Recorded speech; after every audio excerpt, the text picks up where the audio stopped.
దేవునికి మహిమ కలుగును గాక. మన ప్రభువును రక్షకుడైన యేసుక్రీస్తు నామములో అందరికీ వందనములు. ఈ రోజు పరిశుద్ధ గ్రంథంలోని వాక్య పఠనము యిర్మీయా 3వ అధ్యాయము 1వ వచనం నుండి 12వ వచనం వరకు. మరియు ఒకడు తన భార్యను త్యజించగా ఆమె అతని యొద్ద నుండి తొలగిపోయి వేరొక పురుషునిదైన తరువాత అతడు ఆమె యొద్దకు తిరిగి చేరున అలాగు జరుగు దేశం బహుగా అపవిత్రమగును గదా. అయినను నీవు అనేకులైన విటకాండ్రతో వ్యభిచారం చేసినను నా యొద్దకు తిరిగి రమ్మని యెహోవా సెలవిచ్చుచున్నాడు. చెట్లు లేని కొండ ప్రదేశము వైపు నీ కన్నులెత్తి చూడుము.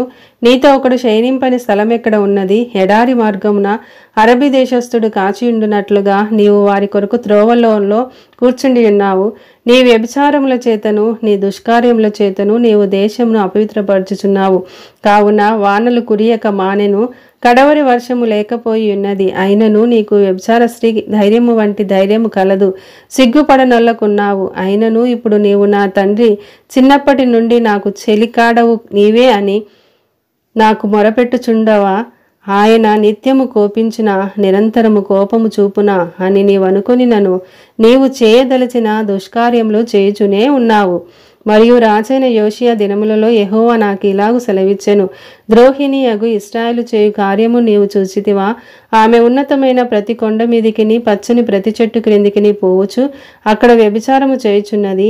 ఆమె ఈ క్రియలన్నిటిని చేసినను ఆమెను నా యొద్దకు తిరిగి రమ్మని నేను సెలవీయగా ఆమె తిరిగి రాలేదు. మరియు విశ్వాసఘాతకురాలగు ఆమె సహోదరి అయిన యూదా దాన్ని చూచెను. ద్రోహిణి అగు ఇశ్రాయేలు వ్యభిచారం చేసిన హేతువు చేతనే నేను ఆమెను విడిచిపెట్టి ఆమెకు పరిత్యాగ పత్రిక ఇయ్యగా విశ్వాసఘాతకురాలగు ఆమె సహోదరి అయిన యూదా చూచియు తానును భయపడక వ్యభిచారము చేయుచు వచ్చుచున్నది.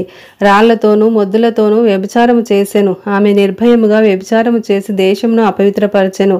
ఇంతగా జరిగినను విశ్వాసఘాతకురాలగు ఆమె సహోదరి అయిన యూదా పైవేషమునకే గాని తన పూర్ణ హృదయముతో నా యొద్దకు తిరుగుటలేదని యెహోవా సెలవిచ్చుచున్నాడు.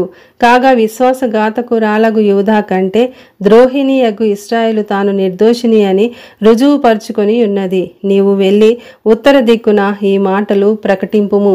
ద్రోహిణి వగు ఇశ్రాయేలు తిరిగి రమ్ము, ఇదే యెహోవాకు. మీ మీద నా కోపము పడనీయను. నేను కృపగలవాడను గనుక నేనెల్లప్పుడూ కోపించువాడను కాను. ఇదే యెహోవా వాక్కు. ఆమేన్.